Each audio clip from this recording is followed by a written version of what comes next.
ಸೂರ್ಯನಷ್ಟೇ ಪ್ರಖರವಾದ ಮಾತು, ಸಿದ್ಧಾಂತದಲ್ಲಿ ಸ್ಪಷ್ಟತೆ. ವಕೀಲರಾಗಿ ಹೈಕೋರ್ಟ್ನಲ್ಲಿ ಅಷ್ಟೇ ಅಲ್ಲದೆ ಸಂಸದರಾಗಿ ಸಂಸತ್ನಲ್ಲೂ ಕೂಡ ಬ್ಲೂ ಐ ಬಾಯ್. ಬೆಂಗಳೂರು ಮೂಲವಾದರೂ ಬಂಗಾಳದಂತಹ ರಾಜ್ಯದಲ್ಲಿ ಬಿಜೆಪಿ ಯುವ ಪಡೆಯನ್ನು ಕಟ್ಟಿಕೊಂಡು ಪಕ್ಷಕ್ಕೊಂದು ಗಟ್ಟಿ ನೆಲೆ ಕಲ್ಪಿಸಿದ್ದು ಈಗಲೂ ಕೂಡ ಇತಿಹಾಸ. ಸಣ್ಣ ವಯಸ್ಸಿನಲ್ಲಿಯೇ ಬೆಂಗಳೂರು ದಕ್ಷಿಣದ ಸಂಸದರಾಗಿ ನಮ್ಮ ಮೆಟ್ರೋ, ಪೆರಿಫೆರಲ್ ರಿಂಗ್ ರೋಡ್ ಸೇರಿದಂತೆ 10 ಮೂಲ ಸೌಕರ್ಯಕ್ಕೆ ಒತ್ತು ನೀಡಿದ್ದಾರೆ. IT ಸಿಟಿ ಬೆಂಗಳೂರಿಗೆ ಕೇಂದ್ರದಿಂದ ಆಗಬೇಕಿರುವಂಥ 10 ಕಾರ್ಯಗಳಿಗೆ ಕಾಯಕಲ್ಪ ಕಲ್ಪಿಸಿಕೊಟ್ಟಿರುವಂಥ ಮಾನ್ಯ ಲೋಕಸಭಾ ಸದಸ್ಯರಾದಂಥ ಶ್ರೀ ತೇಜಸ್ವಿ ಸೂರ್ಯ ಅವರನ್ನು ಬರಮಾಡ್ಕೊಳ್ತಾನೆ ಅವರ ಮಾತುಗಳಿಗಾಗಿ. ಪ್ರವಾಸಿ ಪ್ರಪಂಚ, ಪ್ರವಾಸಿ ಪ್ರಪಂಚ. ಅದು ಪೂರ್ತಿ ಮುಗಿದ್ಬಿಡ್ಲಿ ಅಂತ ಕಾದೆ ಒಂದು ನಿಮಿಷ.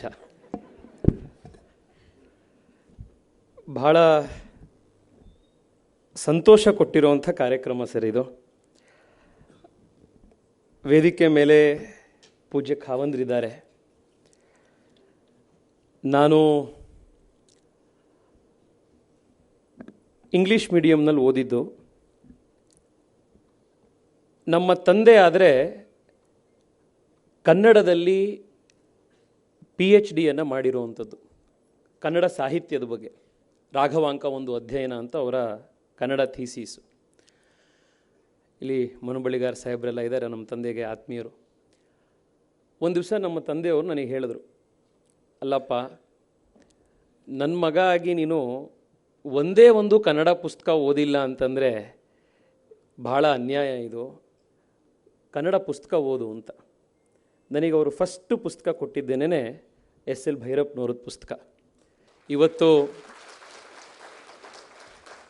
ಅಲ್ಲಿಂದ ನನ್ನ ಕನ್ನಡ ಓದು ಪ್ರಾರಂಭ ಆಗಿದ್ದು. ಅದಾದ ಮೇಲೆ ನನಗೆ ಭೈರಪ್ಪನವರ ಎಲ್ಲ ಕಾದಂಬರಿಗಳನ್ನು, ಅವರ ಕೃತಿಗಳನ್ನು ಓದಲಿಕ್ಕಾಯಿತು. ಪತ್ರಿಕೆಯನ್ನು, ನಾನು ಕನ್ನಡ ಪತ್ರಿಕೆಯನ್ನು ಓದಿದ್ದೇನೆ ನಾನು ವಿಶ್ವೇಶ್ವರ ಭಟ್ರಿಂದಾಗಿ, ಪ್ರತಾಪ್ ಸಿಂಹ ಅವರಿಂದಾಗಿ. ಇದು ನಾನು ಇವತ್ತು ಯಾಕೆ ಹೇಳ್ತಾ ಇದ್ದೀನಿ ಅಂತಂದರೆ, ನನ್ನ ತಲೆಮಾರಿನ ತುಂಬ ಜನ ಇದ್ದಾರೆ ಇಂಗ್ಲೀಷ್ ಮೀಡಿಯಂನ ವಿಕ್ಟಿಮ್ಸು. ಕನ್ನಡದ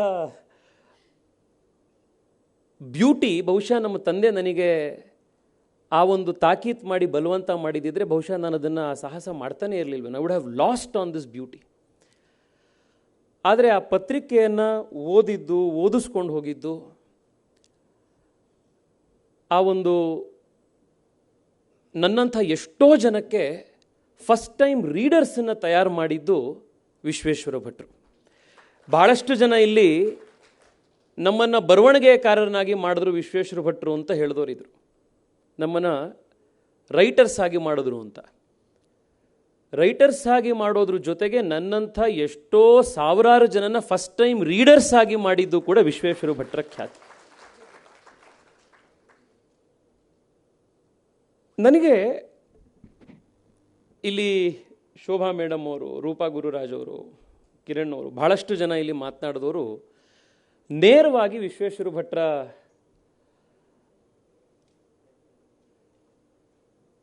ಶಿಷ್ಯರಾಗಿ ಅವರ ಗರಡಿಯಲ್ಲಿ ತಯಾರಾದಂಥವ್ರು ಬಹಳಷ್ಟು ಜನ. ಅವರೆಲ್ಲರೂ ಕೂಡ ಒಂದು ರೀತಿ ನೇರವಾದ ಶಿಷ್ಯ ವರ್ಗ ಅವರೆಲ್ಲರೂ. ಆದರೆ ನನ್ನ ಕೇಸ್ ಒಂಥರ ಡಿಫ್ರೆಂಟ್. ನನಗೂ ಅವ್ರಿಗೂ ಒಂದು ರೀತಿ ದ್ರೋಣಾಚಾರ್ಯರ ಸಂಬಂಧ. ನಾನು ಅವ್ರ ಜೊತೆಗೆ ಯಾವತ್ತೂ ಕೆಲಸ ಮಾಡಿಲ್ಲ, ಆದರೆ ಅವರನ್ನು ಯಾವಾಗಲೂ ಕೂಡ ಒಬ್ಬ ಗುರು ಅಥವಾ ಒಂದು ಮೆಂಟಾರ್ ಸ್ಥಾನದಲ್ಲಿ ನಾನು ಯಾವತ್ತೂ ಕೂಡ ಇಟ್ಟು ಬಹಳ ಗೌರವದಿಂದ ನೋಡಿರೋನು. ಅವರು ಕೂಡ, ಅವರಲ್ಲಿ ಒಂದು ಸಿದ್ದರಾಮಯ್ಯನವ್ರ ಬಗ್ಗೆ ಶೋಭಾ ಮೇಡಮ್ ಮಾತನಾಡ್ತಾ ಹೇಳಿದ್ರು, ಯಾರಲ್ಲಿ ಏನಾದರೂ ಒಂದು ಒಳ್ಳೆಯದಿದ್ದರೆ ಆ ಒಳ್ಳೆತನವನ್ನು ಗುರುತಿಸಿ ಅದನ್ನು ಪ್ರೋತ್ಸಾಹಿಸುವಂಥ ಒಂದು ರೇರ್ ಕ್ವಾಲಿಟಿ ವಿಶ್ವೇಶ್ವರ ಭಟ್ರಲ್ಲಿದೆ. Rare quality. ನಾನು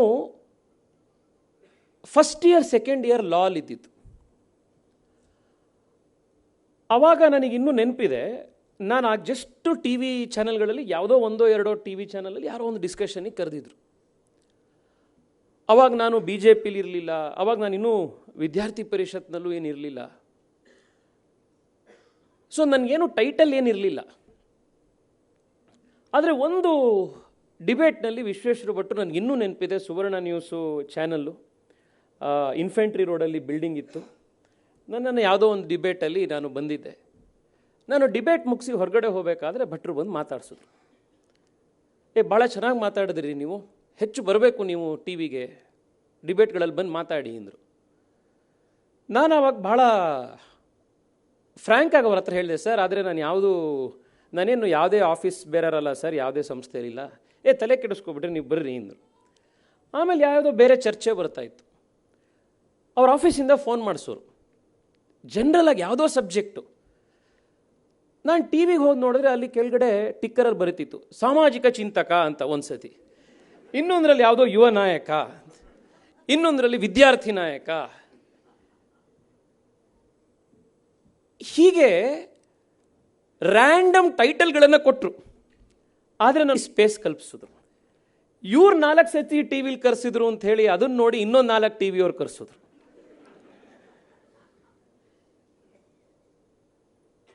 ಅದಾದ ಮೇಲೆ ನಾನು ಒಂದು ದಿವಸ ಅಧಿಕೃತವಾಗಿ ಭಾರತೀಯ ಜನತಾ ಪಾರ್ಟಿಯ ಸ್ಪೋಕ್ಸ್ ಪರ್ಸನ್ ಆಗಿ ಟಿ ವಿ ಚಾನಲಲ್ಲಿ ಬರೋವರೆಗೂ ಕೂಡ ವಿಶ್ವೇಶ್ವರ ಭಟ್ರ ಬಹಳ ದೊಡ್ಡ ಒಂದು ಆಶೀರ್ವಾದ ಇದೆ. ಟ್ಯಾಲೆಂಟ್ ಹಂಟಿಂಗ್ ಯಾವ ಥರ ಅವರು ಮಾಡ್ತಾರೆ ಅನ್ನೋದಕ್ಕಿರುವಂಥ ಒಂದು ಭಾಳ ಇಂಟ್ರೆಸ್ಟಿಂಗ್ ಎಕ್ಸಾಂಪಲ್. ನಾನು ಅದರ ನಾನು ಬೆನಿಫಿಷರಿ, ನಾನು ಅದ್ರದ್ದು. ನನಗಿನ್ನೂ ನೆನಪಿದೆ, ಒಂದು ದಿವಸ ಕರೆದು ಅವರಿಗೆ ಭಾಳಷ್ಟು ಜನನ ರೈಟರ್ಸ್ ಮಾಡುವಂಥದ್ದು ಅವ್ರಿಗೊಂದೇನೋ ಒಂದು ಗೀಳು, ಎಲ್ಲರೂ ಕೆಲವು ಬರ್ಸೋಣ ಅಂತ.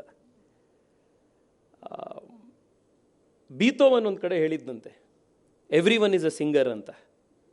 ಆ ಥರ ಬಹುಶಃ ಭಟ್ರು he believes everyone is a writer. ಯಾಕೆಂದ್ರೆ ಎಲ್ಲರಲ್ಲೂ ಒಂದು ಕಥೆ ಹೇಳೋವಂಥದ್ದಿದೆ, ಪ್ರತಿಯೊಬ್ಬರಲ್ಲೂ ಏನೋ ಒಂದು ಹೇಳೋವಂಥದ್ದು ಇರುತ್ತೆ. ಬಹುಶಃ ನಾವು ಬರ್ದಿರಲ್ಲ ಅಷ್ಟೇ. ಒಂದು ದಿವಸ ಭಟ್ರು ನನಗೆ ಬರಿ ಅಂತಂದರು. ಆವಾಗ ಪ್ರತಾಪ್ ಸಿಂಹ ಅವರು ಎಡಿಟ್ ಪೇಜ್ ಇನ್ಚಾರ್ಜ್. ನಾನೊಂದು ಆರ್ಟಿಕಲ್ ಬರೀಬೇಕು ಅಂಥೇಳಿ ಬರೆದೆ. ಅವಾಗ ಪ್ರತಾಪಣ್ಣಂಗೆ ಫೋನ್ ಮಾಡಿ ನಾನು ಆರ್ಟಿಕಲ್ ಕಳಿಸಿದೆ. ಭಟ್ರು ಹೇಳಿದರು, ಆರ್ಟಿಕಲ್ ಕಳಿಸಿದ್ದೀನಿ ಪ್ರತಾಪಣ್ಣ ಅಂತ. ಕನ್ನಡ ಪತ್ರಿಕೆ ಓದೋಕ್ಕೆ ಕಷ್ಟ ಇದ್ದವನಿಗೆ ಕನ್ನಡದಲ್ಲಿ ಬರೆಯೋದಂತೂ ಕಷ್ಟ ಆಯಿತು. ನಾನು ಇಂಗ್ಲೀಷಲ್ಲಿ ಬರೆದು ಕಳಿಸಿದ್ದೆ ಪತ್ರಿಕೆನ, ಆರ್ಟಿಕಲ್ನ. ಆ ಕಡೆಯಿಂದ ಪ್ರತಾಪಣ್ಣ ಫೋನ್ ಮಾಡಿದ್ರು. ಗೊತ್ತಲ್ಲ ಪ್ರತಾಪ್ ಸಿಂಹ ಅವರ ಮಾತಿನ ಧಾಟಿ.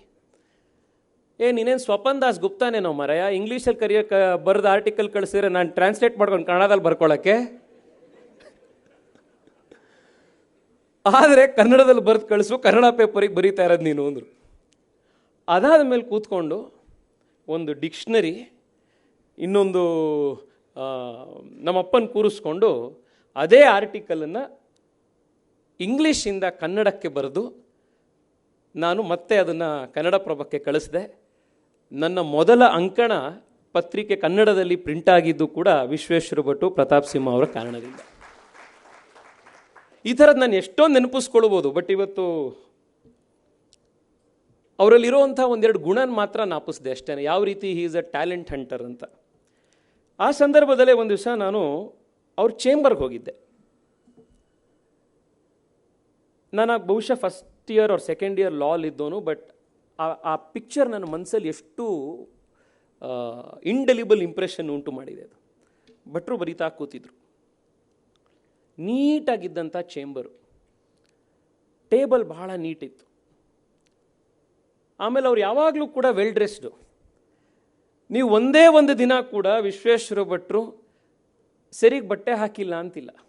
ಯಾವತ್ತೂ ಕೂಡ ಟಾಪ್ ನಾಚಾಗೆ ಬಟ್ಟೆ ಹಾಕಿರ್ತಾರೆ ಅವರು. ಯಾರೋ ಅವ್ರಿಗೆ ಕೇಳಿದ್ರಲ್ಲ ಹೇರ್ ಕೇರ್ ಏನು ಅಂತ, ಅವ್ರ ಹೇರ್ ಕೇರ್ ಜೊತೆಗೆ ಸ್ಕಿನ್ ಕೇರು ಏನು ಮಾಡ್ತೀರಿ ಭಟ್ರೆ ಅಂತ ಕೇಳಬೇಕು. ಆ ಥರ ಅವ್ರು ಯಾವಾಗಲೂ ಮುಖ ಹೊಳಿತಾ ಇರುತ್ತೆ. ಅವ್ರನ್ನ ಹೋಗಿ ಭೇಟಿ ಮಾಡಿದೆ. ಬರೀತಾ ಕೂತಿದ್ರು. ಸರ್ ನೀವು ಕಂಪ್ಯೂಟರು ಟಿ ವಿ ಅದು ಟೈಪ್ ರೈಟ್ರಲ್ಲಿ ಯಾವುದು ಉಪಯೋಗಿಸಲ್ವ ಸರ್, ಟೈಪ್ ಮಾಡಲ್ವ ಆರ್ಟಿಕಲ್ನು ಅಂತಂದೆ. ಇಲ್ಲ ನಾನು ಬರೆಯೋದಷ್ಟನ್ನು ಕೂಡ, ಬರೆದಿರೋ ಪ್ರತಿ ಪದನೂ ಕೂಡ ಅಕ್ಷರನೂ ಕೂಡ ನಾನು ಬರದೇ ಇರೋದು ಇವತ್ತಿನವರೆಗೆ ಅಂತಂದರು.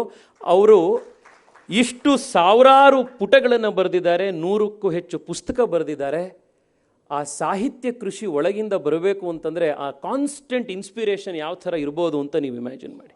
ಅವ್ರು ಎಷ್ಟು ಚಂದ ಬಟ್ಟೆ ಹಾಕ್ತಾರೋ, ಎಷ್ಟು ಚಂದ ಕಾಣಿಸ್ತಾರೋ, ಅವರ ಬರಹ ಕೂಡ ಅಷ್ಟೇ ಚೆನ್ನಾಗಿದೆ. ಅವರ ಹ್ಯಾಂಡ್ ರೈಟಿಂಗ್ ನೋಡಿದವರು ಬಹುಶಃ ಅದನ್ನು ಗುರುತಿಸ್ತಾರೆ. These are all multi dimension personality. ಅವರು ದೇಶವನ್ನು ಸುತ್ತಿದ್ದಾರೆ, ಕೋಶವನ್ನು ಓದಿದ್ದಾರೆ, ನಮ್ಮಂಥ ಸಾವಿರಾರು ಜನಕ್ಕೆ ಅವರು ಹೋಗಿರುವಂಥ ಅನುಭವಗಳನ್ನು ಬರೆದೂ ಇದ್ದಾರೆ. ಆ್ಯಂಡ್ ಅವರಲ್ಲಿ ನನಗೆ ಇನ್ನೂ ಅಂಥ ಕಾಣೋದು ಅಂತಂದರೆ ಒಂದು ಜೀವನೋತ್ಸಾಹ. ಎಷ್ಟೋ ಸತಿ ನಾವು ಈಗ ನಾನು ಯೂಟ್ಯೂಬಲ್ಲೆಲ್ಲ ನೋಡ್ತಾ ಇರ್ತೀನಿ, ಇತ್ತೀಚೆಗೆ ಒಂದು ಭಾಳ ಒಂದೊಂದು ಟ್ರೆಂಡ್ ಅದು, how to retire at 35, how to retire at 40 ಅಂತ ವಿಡಿಯೋಗಳು.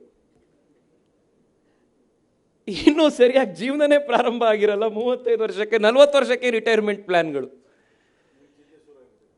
ನನಗಲ್ಲ ಸರ್, ನಾವು ವಿಶ್ವೇಶ್ವರ ಭಟ್ರು ಗರಡಿಯಲ್ಲಿರೋರು. ವಿಶ್ವೇಶ್ವರ ಭಟ್ರು 60 ಆಯಿತು, ಪ್ರವಾಸಿ ಪ್ರಪಂಚ ಅಂತ ಹೊಸ ವೆಂಚರ್ ಶುರು. ಇದು ಜೀವನೋತ್ಸಾಹ. ಸರ್, ಆಸ್ ಎ ಎಡಿಟರ್ ನೀವೇನು ಮಾಡಿದ್ರಿ ಅಂತ ಹೇಳಿದ್ರು. ಆದರೆ ಜೀವನ ಹೇಗೆ ನಡೆಸಬೇಕು ಅನ್ನೋದಕ್ಕೂ ಕೂಡ ಇವರ ಅನ್ ಎಕ್ಸಾಂಪಲ್. ಅವ್ರಿಗೆ ಹಾರ್ಟ್ ಅಟ್ಯಾಕ್ ಆಯಿತು, ಅವರಿಗೆ ಸ್ಟೆಂಟ್ ಹಾಕಬೇಕಾಯಿತು. ಅವರು ಸಾಗರ್, ಇದು ನಮ್ಮ ಅಪೋಲೋ ಆಸ್ಪತ್ರೆಯಲ್ಲಿ ಇದ್ದರು. ವಿಷಯ ಗೊತ್ತಾಗಿದ್ದ ತಕ್ಷಣ ಓಡೋದೆ ನಾನು ಅವ್ರ ಹತ್ರ, ನೋಡ್ಬರೋಣ ಅಂತ. ಆಸ್ಪತ್ರೆ ಒಳಗೆ ಅವರ ವಾರ್ಡ್ ಒಳಗೆ ಹೋದರೆ ಇವರೇನಾ ಪೇಷಂಟು ಅಂತ. ಅಷ್ಟು ಕಳ್ಕಳಿಯಾಗಿ, ಅಷ್ಟು ನೀಟಾಗಿ ಕೂತ್ಕೊಂಡು ಮಾತಾಡಿ, ಅವತ್ತು ಅದೇ ಥರ ಇನ್ನು 3 ದಿವಸ 4 ದಿವಸ ಆಸ್ಪತ್ರೆಯಲ್ಲಿ ಅಡ್ಮಿಟ್ ಆಗಿದ್ರು ಕೂಡ ಕ್ಲೀನ್ ಶೇವ್ ಮಾಡಿ ಫ್ರೆಶ್ ಆಗಿ ಕೂತಿದ್ರು. ನಾನು ಅವ್ರನ್ನ ನೋಡಿ, ಬಿಟ್ರೆ ಇದು ನಾನು ಸುಳ್ಳು ಸುದ್ದಿ ಅನ್ಸತ್ತೆ, ಇದು ಯಾವುದೋ ಫೇಕ್ ನ್ಯೂಸು, ಯಾವುದೋ ಪ್ರ್ಯಾಂಕಿಂಗ್ ಮಾಡ್ತಾ ಇರ್ಬೋದಾ ನೀವು ಅಂತ. ಅಂದರೆ ಜೀವನ ಹೇಗೆ ನಡೆಸಬೇಕು ಅನ್ನೋದನ್ನು ಅವರಿಂದ ನಾವು ಇದನ್ನೆಲ್ಲ ಕಲಿಯೋವಂಥದ್ದು. ಅದರಲ್ಲೂ ನಮ್ಮ ಥರ ಯಂಗ್ಸ್ಟರ್ಸು ಭಾಳಷ್ಟು ಜನ. ಅವರಲ್ಲಿ ನನಗೆ ಇನ್ನೊಂದು ಭಾಳ ಕ್ವಾಲಿಟಿ ಇಷ್ಟ ಅಂತಂದರೆ, ಶೋಭಾ ಅವರದ್ರ ಬಗ್ಗೆ ಮಾತನಾಡ್ರು, ಟೀಮ್ ಹೇಗೆ ಕಟ್ತಾರೆ ಏನು ಅಂತ. ನನಗೆ ಎಷ್ಟೋ ಸತಿ ಅನುಭವಕ್ಕೆ ಬಂದಿದೆ ಇದು. ಕೆಲವು ಸತಿ ನಾನು ಫೇಸ್ಬುಕ್ಕೋ ಟ್ವಿಟ್ಟರೋ ತೆಗೆದಾಗ ನನ್ನ ಟ್ಯಾಗ್ ಆಗಿರುತ್ತೆ, ವಿಶ್ವೇಶ್ವರ ಭಟ್ರು ಟ್ವೀಟ್ ಮಾಡಿದಾಗ. ಇನ್ವೇರಿಯಬಲಿ ಆ ಎಲ್ಲ ಟ್ವೀಟು ಕೂಡ ಬೆನ್ ತಟ್ಟಿ ಹೋಗ್ಲಿರುವಂಥ ಟ್ವೀಟ್ ಇರುತ್ತೆ. ಆದರೆ ಏನಾದರೂ ಒಂದು ತಿದ್ಕೊಳ್ಬೇಕು ಅಂತಿದ್ದಾಗ ವಿಶ್ವೇಶ್ವರ ಭಟ್ರು ಫೋನ್ ಮಾಡಿ ಹೇಳ್ತಾರೆ.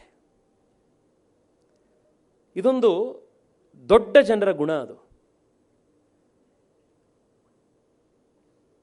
ಒಳ್ಳೆಯದನ್ನು 4 ಜನದ ಎದುರುಗಡೆ ಹೇಳಬೇಕು, ತಿದ್ಕೊಳ್ಳುವಂಥ ವಿಚಾರವನ್ನು ಗೌಪ್ಯವಾಗಿ ಹೇಳಬೇಕು ಅನ್ನೋದು. Small things, but it shows why he is an extraordinary man ಅಂತ. ಇನ್ನೊಂದು, ಎಲ್ಲರೂ ಭಾಳ ಜನ, ನಾನು ಅಜಿತ್ ಹನುಮಕ್ಕನವ್ರ ಜೊತೆ ಒಂದು ದಿವಸ ಮಾತನಾಡ್ತಾ ಅವರು ಹೇಳಿದರು, ಈಗ TRP ಉದಾಹರಣೆ ನೀವು ಹೇಳಿದ್ರಿ. ಒಬ್ಬ ನಾಯಕನಿಗೆ ಬೇಕಾಗುವಂಥ ಗುಣ ಏನು ಗೊತ್ತಾ? ಒಂದು ಟೀಮ್ ಕಟ್ಟೋನಿಗೆ, ಒಬ್ಬ ಇನ್ಸ್ಟಿಟ್ಯೂಷನ್ ಬಿಲ್ಡ್ ಮಾಡೋನಿಗೆ ಕ್ರೈಸಿಸ್ ಬಂದಾಗ ಅವನು ತಲೆ ಕೊಡಬೇಕು, ಕ್ರೆಡಿಟ್ ಇದ್ದಾಗ ಅವನು ಹಿಂದಿರುವಂಥವ್ರನ್ನ ಮುಂದೆ ಬಿಡಬೇಕು. ವಿಶ್ವೇಶ್ವರ ಭಟ್ರ ಗುಣ ಅದು. ಇನ್ನೊಂದು ನನಗನ್ಸಿರೋದು ಅಂದರೆ, ವಿಶ್ವೇಶ್ವರ ಭಟ್ರು 24/7 ಜರ್ನಲಿಸ್ಟೇ, 24 ಗಂಟೆ ಅವ್ರ ಸಂಪಾದಕರೇ. ಅದಕ್ಕೊಂದು ಉದಾಹರಣೆ ಕೊಡ್ತೀನಿ. ಒಂದು 3-4 ತಿಂಗಳ ಹಿಂದೆ ನಾನು ಹವ್ಯಕ ಮಹಾಸಭಾದ ಒಂದು ಕಾರ್ಯಕ್ರಮದಲ್ಲಿ ನನ್ನನ್ನು ಕರೆದಿದ್ರು. ವಿಶ್ವೇಶ್ವರ ಭಟ್ರ ಜೊತೆಗೆ ನಾನು ವೇದಿಕೆ ಹಂಚ್ಕೊಂಡಿದ್ದೆ. ಕಾರ್ಯಕ್ರಮ ಮುಗೀತು, ಕೆಳಗಡೆ ಬಂದು ಕೂತ್ವಿ. ಪಕ್ಕದಲ್ಲಿ ನಮ್ಮ ಸ್ನೇಹಿತರು, ಮ್ಯೂಚುವಲ್ ಫ್ರೆಂಡ್ ಅರುಣ್ ಶ್ಯಾಮ್ ಅವರು ವಿಶ್ವೇಶ್ವರ ಭಟ್ರ ಕಿವಿಗೆ ಹಾಕಿದ್ರು, ತೇಜಸ್ವಿಗೆ ಮದುವೆ ಫಿಕ್ಸ್ ಆಯ್ತಂತೆ. ಸರಿ, ಭಟ್ರು ಪಕ್ಕದಲ್ಲಿ ನನಗೆ ಕೇಳಿದ್ರು, ಕಂಗ್ರ್ಯಾಚುಲೇಷನ್ಸ್ ಅಪ್ಪ, ಹೌದಾ, ಏನು ಸಮಾಚಾರ ಅಂತ. ನಾನು ಹೌದು ಸರ್, ಏನೋ ಮಾತುಕತೆ ನಡೀತಾ ಇದೆ ಸರ್, ಕನ್ಫರ್ಮ್ ಆದಾಗ ಹೇಳ್ತೀನಿ ಸರ್ ಅಂತ ಅಂದೆ. ಸರಿ, ನಾನು ಮನೆಗೆ ಬಂದೆ. ಮಾರನೇ ದಿವಸ ಬೆಳಗ್ಗೆ ಎದ್ದೇಳ್ತೀನಿ, ಎಲ್ಲ ನ್ಯೂಸ್ ಪೇಪರಿಂದ, ಟಿವಿಯಿಂದ ನನಗೆ ಮಿಸ್ಡ್ ಕಾಲು, ಫೋನು. ನಾನು ಏನಾಗಿದೆಯಪ್ಪ, ಇದು ರಾಜಕೀಯದಲ್ಲಿ ಯಾವ್ದು ಏನಾಗಿರುತ್ತೋ ಗೊತ್ತಿಲ್ಲ, ಯಾವುದು ಫಸ್ಟು ಯಾಕೆ ಏನು ಅಂತ ವಿಷಯ ತೆಗೆದು ನೋಡಿದ್ರೆ, ವಾಟ್ಸಪ್ ಓಪನ್ ಮಾಡಿದ್ರೆ ಫ್ರಂಟ್ ಪೇಜಲ್ಲಿ ಮದುವೆ ಆಗಿರೋ ಸುದ್ದಿನ ದೊಡ್ಡದಾಗಿ ಹಾಕ್ಬಿಟ್ಟಿದ್ದಾರೆ ಭಟ್ರು. ನಾನು ತಲೆ ಕೆಡಿಸ್ಕೊಂಬಿಟ್ಟೆ. ಫೋನ್ ಮಾಡಿದೆ ವಿಶ್ವೇಶ್ವರ ಭಟ್ರಿಗೆ, ಅಲ್ಲ ಸರ್, ಏನೋ ಪ್ರೈವೇಟಾಗಿ ನಿಮ್ಮ ಹತ್ರ ಪರ್ಸ್ನಲ್ಲಾಗಿ ಏನೋ ಮಾತಾಡಿದ್ದನ್ನು ನೀವು ಫ್ರಂಟ್ ಪೇಜ್ ಹೆಡ್ಲೈನ್ಸ್ ಮಾಡಿಬಿಟ್ರೆ ಹೆಂಗೆ ಸರ್ ಇದು ಅಂತ. ಇಲ್ಲ ರೀ, ಭಾಳ ನ್ಯೂಸ್ ವ್ಯಾಲ್ಯೂ ಇದೆ ಇದರಲ್ಲಿ ಅಂದರು. ನಾನು ಆಮೇಲೆ ಅವ್ರಿಗೆ ಸ್ವಲ್ಪ ಬೇಜಾರಲ್ಲೇ ಹೇಳಿದೆ, ಆದರೂ ಸರ್ ಇದು ಇನ್ನೂ ಕನ್ಫರ್ಮ್ ಆಗಿ ಎಲ್ಲ ಆಗಿ ವೈಯಕ್ತಿಕ ವಿಷಯ ಹೀಗೆ ಹಾಕ್ಬಿಟ್ರಲ್ಲ ನೀವು ಅಂತ ಔಪಚಾರಿಕವಾದಂಥ ವಿಷಾದವನ್ನು ವ್ಯಕ್ತಪಡಿಸಿದ್ರು.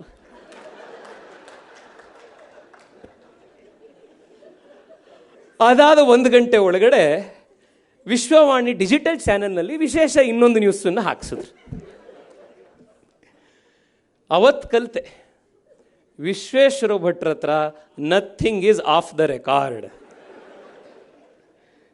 ಎಲ್ಲವೂ ಕೂಡ ಹಿ ಈಸ್ ಅ 24/7 ಜರ್ನಲಿಸ್ಟ್, 24/7 ಸಂಪಾದಕ ಅಂತ. ವಿಶ್ವೇಶ್ವರ ಭಟ್ರು ನನ್ನಂಥ ಎಷ್ಟೋ ಜನ ಯುವಕರಿಗೆ, ಅದು ರಾಜಕಾರಣ ಕ್ಷೇತ್ರದಲ್ಲಿರ್ಬೋದು, ಪತ್ರಿಕೋದ್ಯಮದಲ್ಲಿರ್ಬೋದು, ನಮ್ಮಂಥವರಿಗೆ ಪ್ರೇರಣೆ ಕೊಟ್ಟಿರುವಂಥ ಜೀವನ ನಡೆಸಿದ್ದಾರೆ. ನನಗೆ ಎಷ್ಟೋ ಸತಿ ಅನಿಸುತ್ತೆ, ಈಗ ನಾವೊಂದು ಡೆಲಿಗೇಷನಲ್ಲಿದ್ದೆ, 17-18 ದಿವಸ 6-7 ದೇಶ ಪ್ರವಾಸ, ಟೈಮ್ ಝೋನ್ಗಳು ಚೇಂಜ್ ಆಗ್ತಾಯಿತ್ತು, ಊಟ ಚೇಂಜ್ ಆಗ್ತಾಯಿತ್ತು. ಇದ್ರ ಮಧ್ಯದಲ್ಲಿ ಆ ಮೀಟಿಂಗ್ಗಳು ಅಟೆಂಡ್ ಮಾಡಿ ಆ ಮೀಟಿಂಗಿಗೆ ಪ್ರಿಪೇರ್ ಆಗಿ ಹೋಗೋದೇ ಬಹಳ ಕಷ್ಟ ಆಗ್ತಿತ್ತು. ಆದರೆ ವಿಶ್ವೇಶ್ವರ ಭಟ್ರನ್ನ ನಾವು ಅಪ್ರಿಷಿಯೇಟ್ ಮಾಡಬೇಕಾಗಿರೋದು ಏನು ಅಂದರೆ, ನಾವು ಇಲ್ಲಿಂದ ಮಂಗಳೂರಿಗೋ ಕೋಲಾರಕ್ಕೋ ಬೆಳಗ್ಗೆ ಹೋಗಿ ವಾಪಸ್ ಸಾಯಂಕಾಲಕ್ಕೆ ಬಂದರೆ ಅಯ್ಯೋ ಸಾಕಪ್ಪ ಸುಸ್ತು ಅನ್ಸುತ್ತೆ. ಅವರಿಷ್ಟು ಟ್ರಾವೆಲ್ ಮಾಡೋದ್ರ ಜೊತೆಗೆ ಅಲ್ಲಿನ ಬೇರೆ ಬೇರೆ ಇಂಟ್ರೆಸ್ಟಿಂಗ್ ವಿಷಯಗಳನ್ನು ಸಾವಿರಾರು ಪುಟ ಬರೀತಾರಲ್ಲ, it is such an extraordinary quality. ಅದನ್ನು ಇಮ್ಯಾಜಿನ್ ಮಾಡಿ ನೀವು. ಈಗ ಇಲ್ಲಿರೋರು ನಾವೆಲ್ಲರೂ ಕೂಡ ಟ್ರಾವೆಲ್ ಮಾಡಿದ್ದೀವಿ, ಇಲ್ಲಿರೋ ಪ್ರತಿಯೊಬ್ಬರೂ ಒಂದಲ್ಲ ಒಂದು ಪ್ರವಾಸಕ್ಕೆ ಹೋಗಿದ್ದೀವಿ. ಆದರೆ ನಾವು ಯಾರೂ ಕೂಡ ಆ ಪ್ರವಾಸದಿಂದ ಬಂದು ಆ ಹೊಸತನದಲ್ಲಿ ಕೂತ್ಕೊಂಡು ಯಾರೂ ಬರೆದಿಲ್ಲ, ಅದನ್ನು ಡಾಕ್ಯುಮೆಂಟ್ ಮಾಡಿಲ್ಲ. ಆಮೇಲೆ ಅವ್ರ ಪ್ರವಾಸದ ಕಥೆಗಳನ್ನು ನೀವು ನೋಡಿ, ನಾವು ಟೂರಿಸ್ಟಾಗಿ ಹೋಗಿ ಬಂದಿರ್ತೀವಿ, ಅವರೊಬ್ಬ ಅಬ್ಸರ್ವರ್ ಆಗಿ ಹೋಗಿ ಬಂದಿರ್ತಾರೆ. ಎಷ್ಟೋ ಚಿಕ್ಕ ಚಿಕ್ಕ ಕಥೆಗಳು ನಮಗೆ ಕಣ್ಣಿಗೆ ಕಾಣಿಸಿರಲ್ಲ, ಅಂಥದ್ರಲ್ಲಿರೋ ಸ್ವಾರಸ್ಯವನ್ನು ಹುಡುಕ್ತಾರೆ. ಸದಾ ಕ್ಯೂರಿಯಾಸಿಟಿಯಿಂದ ಜೀವನ ಮಾಡಿದ್ರೆ ಜೀವನ ಎಷ್ಟು ಚೆನ್ನಾಗಿರುತ್ತೆ ಅನ್ನೋದಕ್ಕೆ ಒಂದು ಜೀವಂತ ಉದಾಹರಣೆಯಾಗಿ ವಿಶ್ವೇಶ್ವರ ಭಟ್ರು ನಮ್ಮ ಮಧ್ಯದಲ್ಲಿದ್ದಾರೆ. ನಾನಿವತ್ತು ಅವ್ರಿಗೆ ಧನ್ಯವಾದ ಹೇಳಲಿಕ್ಕಷ್ಟೇ ಬಂದಿದ್ದು. ಆದರೆ ಇವತ್ತು ನನಗೆ ಇನ್ನೊಂದು ಭಾಳ ಖುಷಿಯಾಗಿದ್ದೇನು ಅಂತಂದರೆ, ವೇದಿಕೆ ಮೇಲೆ ನೀವು ಎಷ್ಟು ಇಂಟ್ರೆಸ್ಟಿಂಗ್ ಆಗಿರುವಂಥ ವ್ಯಕ್ತಿಗಳನ್ನು ಇಲ್ಲಿ ಸೇರಿಸಿದಿರೋ, ಅಷ್ಟೇ ಅದ್ಭುತವಾಗಿರುವಂಥ ಒಂದು ಶ್ರೋತೃ ವರ್ಗ ಇವತ್ತು ಈ ಕಾರ್ಯಕ್ರಮದಲ್ಲಿ ಬಂದಿದೆ. ಇವತ್ತು ಕಾರ್ಯಕ್ರಮಗಳಿಗೆ ಹೋದರೆ ಒಂದು ಇಂಟೆಲಿಜೆಂಟ್ ಆಡಿಯನ್ಸ್ ಸಿಗುವಂಥದ್ದೇ ಬಹಳ ಕಷ್ಟ ಆಗ್ಬಿಟ್ಟಿದೆ. ಅದರಲ್ಲೂ ಬರವಣಿಗೆ ಇದನ್ನೆಲ್ಲ ಓದೋವಂಥದ್ದು ಒಂಥರ ಎಂಡೇಂಜರ್ಡ್ ಸ್ಪೀಶೀಸ್ ಆಗಿಬಿಟ್ಟಿದೆ ಇವತ್ತು. ಆದರೆ ಇವತ್ತು ಅದರ ಮಧ್ಯದಲ್ಲಿ ಇಂಥ ಒಳ್ಳೆ ಶ್ರೋತೃ ವರ್ಗವನ್ನು ಗಳಿಸಿ, ಇಂಥ ದೊಡ್ಡ ಅಭಿಮಾನಿ ವರ್ಗವನ್ನು ಗಳಿಸಿ 60ರ ಸಂವತ್ಸರಕ್ಕೆ ವಿಶ್ವೇಶ್ವರ ಭಟ್ರು ಕಾಲಿಟ್ಟಿದ್ದಾರೆ. ಅವರು ಪುಸ್ತಕಗಳು 200 ಆಗಲಿ, ಅವರು 100 ವರ್ಷ ನಮ್ಮ ಮಧ್ಯದಲ್ಲಿ ಇದ್ದು ಜೀವನ ಹೇಗೆ ನಡೆಸಬೇಕು ಅನ್ನೋದಕ್ಕೆ, ಜೀವನೋತ್ಸಾಹಕ್ಕೆ ನಮ್ಮ ಮಧ್ಯದಲ್ಲಿ ಇದೇ ರೀತಿಯ ಪ್ರೇರಣೆಯಾಗಿರಲಿ ಅಂತ ಹೇಳಿ ನಾನು ಆಶಯವನ್ನು ವ್ಯಕ್ತಪಡಿಸ್ತಾ ಇದ್ದೀನಿ. ಮತ್ತೊಮ್ಮೆ ನಮ್ಮ ದ್ರೋಣಾಚಾರ್ಯರಿಗೆ, ಇಲ್ಲಿ ತನಕ ನಮ್ಮ ಬೆಟ್ ಕೇಳಿಲ್ಲ ಅವರು, ಎಂದೂ ಹಿಂದೆ ಇದ್ದು ಶಕ್ತಿಯಾಗಿ ಆಶೀರ್ವಾದ ಮಾಡಿರುವಂಥ ನಮ್ಮ ಗುರುಗಳಿಗೆ ನನ್ನ ನಮಸ್ಕಾರಗಳು, ಅಭಿನಂದನೆಗಳು.